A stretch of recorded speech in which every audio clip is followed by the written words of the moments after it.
Greetings and welcome to this 3D Motive video course on building Unity-ready modular environments in Blender. I'm Alan Thorne, and in this part of the course we'll unwrap and texture paint our modular environment. We'll start by using the Blender UV editor and related tools to unwrap our model UVs and bake ambient occlusion maps to simulate indirect illumination. Then we'll jump into GIMP to build and paint an atlas texture that will map onto our environment and work well with the Unity engine as well as other real-time renderers. By the end of this part, you'll have a solid understanding of a Blender to GIMP texture creation workflow, one that you'll be able to apply to your own game projects to create expansive and immersive environments. So without further ado, let's jump in and build textures for modular environments. So here I am in Blender, and before we get started on our texture creation work, I want to talk about an issue, a very general issue that pertains to Blender. And this is not specific to texture creation, it applies more widely to when you're working with Blender on any kind of project. One of the most famous issues that arises is that you may begin with a scene like this, or you may be using absolutely any scene at all.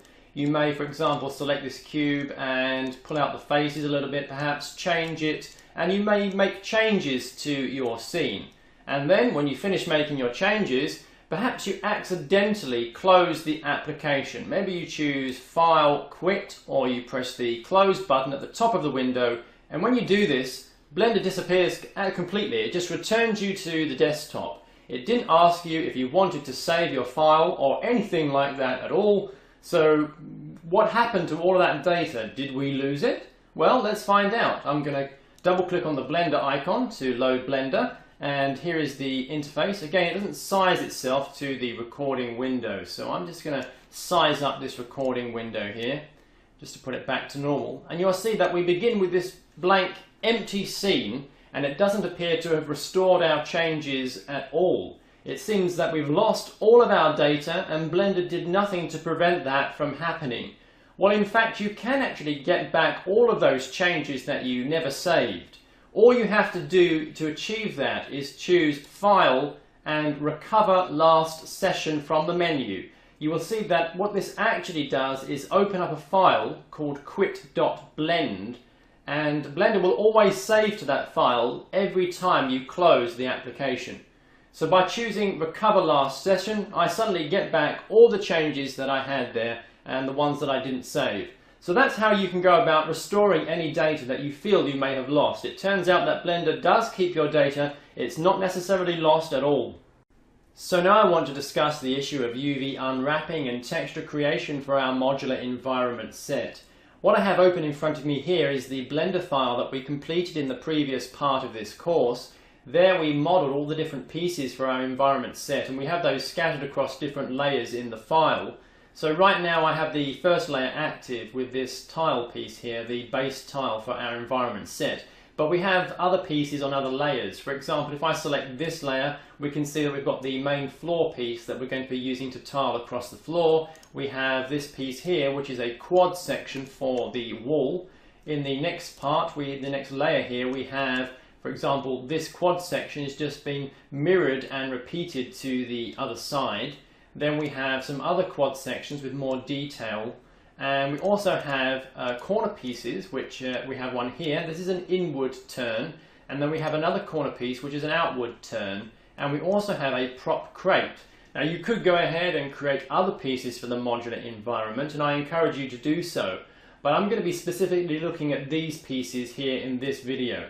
Now what I want to do is we want to start really applying a texture to this environment, and the first step in this process is to unwrap the UVs for our model. Now what does UV unwrapping involve? Well, let's just focus on this piece here for a second. We have a wall piece, and it is a 3D model with width, height and depth. It exists in 3 dimensions, but of course textures are 2-dimensional. So what we need to do is to effectively work out how we can insert imaginary cuts into this model so that we could unfold it as though it were a sheet of paper and just lay it out flat. And the idea is that by painting a texture onto that flat surface, we can have all those details projected back onto the original 3D model. and that effectively is how UV unwrapping works. So we're going to need to use Blender to create the UVs for this model and project it onto a flat plane. So how do we do that? Well, let's get started. We can come up here to the File menu and change the interface preset. I have it set here to modeling. I was using that for creating the models. But now that we've created the models, we want to start creating UVs. And to do that, we can move to the UV editing preset. I'm going to select that preset. And when I do so, we've got here on the right-hand side the same user perspective 3D view that we have been using. And you can see the model here, and we can just rotate the view around and check out the model just as we could before. But we also have on the left-hand side the image editor, which is the flat surface that we're going to be projecting our model onto. So how do we get started at doing this? Well, the first thing we have to do is move over here to the user perspective view, select our model and enter edit mode by pressing the tab key on the keyboard. And I want to switch to face mode here. So I'm going to right click and choose face mode and select all of these faces because I want to project them all onto the flat plane. And then I'm going to move over here to the mesh menu and choose mesh, UV unwrap, and then I'm going to select unwrap here, like so. And when I do that, straight away you can see we get something appear in the UV editor. And these are the UVs for the model here. Now right now they're not looking too good, and the reason for that is because we haven't got any cuts or imaginary splices in this model so that it can unwrap nicely. What Blender is trying to do is to keep the model and its proportions intact and just sort of fit them all together on a flat plane, and the result is that this wall section, you can see these faces here, they represent the long wall section here. It's kind of curved. Now we can see that distortion easily by using a UV grid, and this is going to really help us make sure that our UV mapping is proportioned correctly. Now the way we can use a UV grid is we move down here to the button that says New. We're going to be creating a new image. So I'm going to choose New, and I'm going to name this UV grid. We can call it anything we like, it doesn't have to be that name. And I want to create an image of 1024 by 1024. The size here is not too important, but just make sure, try and keep the size, the width and height equal. And I'm going to remove alpha. We don't need alpha transparency for this image. And in generated type, I'm going to select UV grid and select that there, and then choose OK. And when I do that, you can see that the UV editor is then filled with this grid pattern. And right now in the viewport we don't see this grid pattern at all, and that is because the shading mode is solid. You can move down here to the shading mode, and right now it's set to solid, but we want to change that to texture. And when we change it to texture, we can now see this checker pattern applied to this model. And already we can see the distortion that is occurring. Right now on the floor here, these checker patterns are appearing as a diagonal piece. But more importantly here, you can see on the walls that there are even bends and kinks inside these checker patterns. They're not applied correctly across this wall. They should appear just as they do here in the image editor. They should appear as squares and undistorted, but that's not how they appear. So to fix this, we're going to need to insert some seams into this model. And I'm going to show you how to do that next. In the preceding movie, we saw how to get started with the UV unwrapping for our meshes. But we saw also by using the UV grid that distortion is introduced into our model, and we can fix that by inserting seams or imaginary cuts or splices into the mesh. And so what I'm going to do now is really look at the different places in the mesh where we're going to insert those cuts. We don't want to insert them just anywhere. In fact, when working with Unity, we want to try and keep these cuts to a minimum. So let's see where we can insert them so that this mesh can unwrap nicely. So I'm going to press the tab key to go into edit mode. I'm going to switch to edge mode. And we need to select the edges where cuts are going to be made. And the first place that I can identify a potential cut, let's just switch to solid shading. The first place I can identify a cut is going to be here where the floor meets the wall. I'm going to have the floor as a separate piece. So to do that, I'm going to select this edge and then select this edge. And with both edges selected, I'm going to make a seam from them. Now to do that, we can do it in different ways. One way is we can choose Mesh, edges and then mark seam, or I can scroll down on this left-hand toolbox menu and I can choose mark seam here from the UV mapping category. So I'm going to choose mark seam, and when I do that you can see the edge now highlights red where it draws the seam. Now if you don't get this red highlighting, you can enable it by clicking on this plus menu here to bring out the object properties. You can scroll downwards, and under the display category here, actually under the mesh display category, you can see there is a tick here in seams, and you want to make sure that this is enabled. If it's not enabled, then those seams will not appear on your mesh. So I suggest enabling them for now.